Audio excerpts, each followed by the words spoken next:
Les personnes qui ruminent sans cesse vivent dans une prison invisible, construite non de barreaux d'acier, mais de pensées qui tournent en boucle. Ce phénomène psychologique, que les chercheurs appellent la rumination mentale, touche près de 70% de la population à un moment donné de leur existence, transformant l'esprit en un disque rayé qui rejoue inlassablement les mêmes passages douloureux. La psychologie révèle que les personnes qui s'enlisent dans ces spirales mentales ne sont pas simplement des gens qui pensent trop.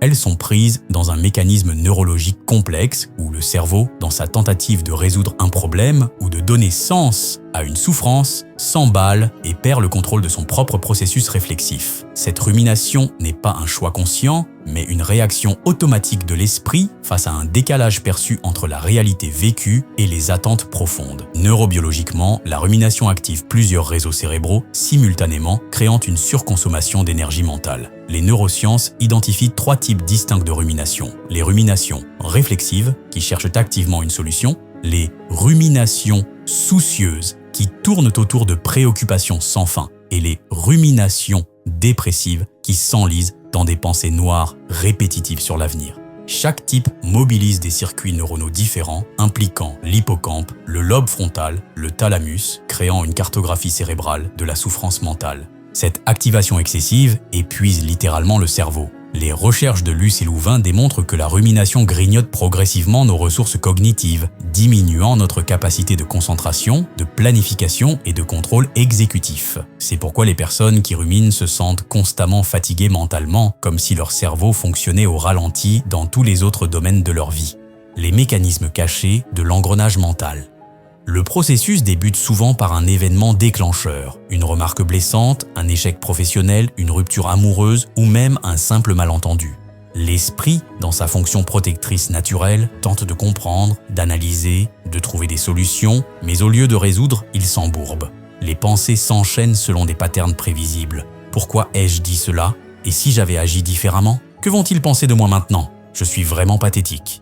L'expérience vécue de la rumination ressemble à être enfermé dans une bibliothèque infinie où tous les livres racontent la même histoire tragique. Le ruminateur sent ses pensées s'emballer, échappant à tout contrôle volontaire. C'est comme si une voix intérieure critique avait pris possession du micro de la conscience, commentant, jugeant, analysant chaque détail de l'existence avec une sévérité implacable. Cette voix intérieure destructrice ne se contente pas de critiquer les événements passés. Elle anticipe les catastrophes futures, transforme les probabilités en certitudes, généralise l'échec ponctuel en incompétence globale. Je n'y arriverai jamais. Tout le monde va s'en rendre compte. Je suis un imposteur. C'est toujours pareil avec moi, deviennent les refrains obsédants d'un cerveau piégé dans sa propre logique défaillante. Physiquement, la rumination se manifeste par une agitation corporelle sourde, tension dans les épaules, mâchoire serrée, respiration courte, sensation d'oppression thoracique. Le corps porte les stigmates d'un esprit en surchauffe, comme une machine qui tourne à vide et s'use prématurément. Les nuits deviennent des théâtres d'insomnie où les pensées s'activent dès que le silence s'installe, transformant le lit en arène de combats mentaux épuisants. Les ruminateurs développent une hypersensibilité aux stimuli extérieurs. Une simple notification, un regard de travers, un silence dans une conversation deviennent autant de matières premières pour alimenter la machine à broyer du mental. Ils scrutent, analysent, interprètent chaque microsignal social comme un détective obsessionnel cherchant des preuves d'un crime qui n'existe peut-être que dans leur imagination. Le dialogue intérieur, quand l'ami devient bourreau. Le phénomène le plus troublant de la rumination réside dans la transformation du dialogue intérieur. Cette voix qui devrait être notre allié, notre conseillère bienveillante, devient notre juge le plus impitoyable. Elle adopte souvent les tonalités de figures critiques du passé, un parent exigeant, un professeur sévère, un ami moqueur. Ces échos du passé résonnent dans le présent avec une autorité empruntée mais dévastatrice.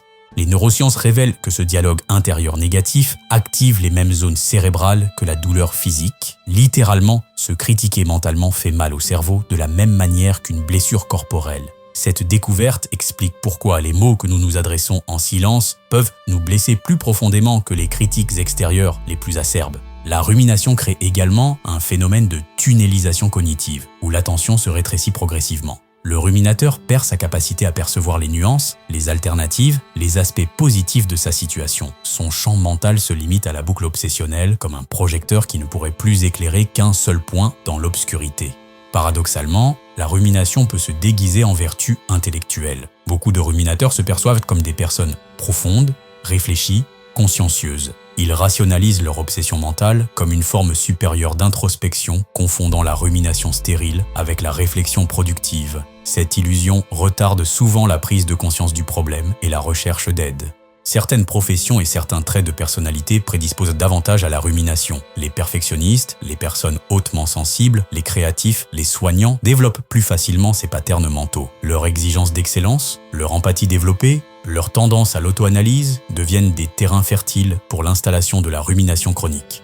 Le phénomène s'auto-entretient par un mécanisme pervers. Plus on rumine, plus on devient expert en rumination. Le cerveau renforce les circuits neuronaux de la pensée répétitive, créant des autoroutes mentales vers la souffrance psychologique. C'est pourquoi sortir de la rumination demande un réapprentissage neurologique complet, une reconstruction des habitudes cérébrales. Le prix de l'emprisonnement mental. Les conséquences de la rumination chronique s'étendent bien au-delà de l'inconfort psychologique. Elle épuise le système immunitaire, perturbe les cycles de sommeil, augmente les risques cardiovasculaires et peut déclencher ou aggraver des épisodes dépressifs majeurs. Le corps paie le prix des tempêtes mentales répétées. Socialement, la rumination isole progressivement. Les proches, d'abord compatissants, finissent par se lasser des discussions circulaires, des demandes répétées de rassurance, de l'incapacité du ruminateur à passer à autre chose. Cette incompréhension sociale ajoute une couche supplémentaire de culpabilité et d'isolement. Professionnellement, la rumination sabote la performance et la créativité. Comment innover, prendre des risques, se projeter dans l'avenir quand l'esprit est constamment ancré dans la ressasse du passé? Les ruminateurs développent souvent un évitement des défis, une procrastination chronique, une diminution de leur confiance professionnelle. Et étrangement, la rumination naît souvent d'une intention protectrice. L'esprit croit, en analysant obsessionnellement les problèmes, pouvoir les prévenir ou les résoudre. Cette hypervigilance mentale donne l'illusion de contrôle dans un monde perçu comme imprévisible et menaçant. Le ruminateur se convainc que s'il anticipe suffisamment les catastrophes, il pourra les éviter. L'aspect le plus sombre de la rumination réside dans sa capacité à déformer la perception de la réalité. Elle crée des lunettes déformantes qui magnifient les aspects négatifs et minimisent les éléments positifs de l'existence. Le ruminateur vit dans un monde parallèle où les dangers sont surestimés, les ressources personnelles sous-estimées et l'avenir invariablement sombre. Cette distorsion cognitive s'auto-renforce. Plus on perçoit le monde comme hostile, plus on trouve de raisons de ruminer. Plus on rumine, plus le monde semble hostile. C'est un cercle vicieux parfait où la perception façonne la réalité mentale qui à son tour influence la perception. L'émergence de la conscience et la quête de liberté. Dans cette mécanique apparemment implacable, des fissures de liberté peuvent apparaître. La première étape de libération réside dans la reconnaissance du phénomène.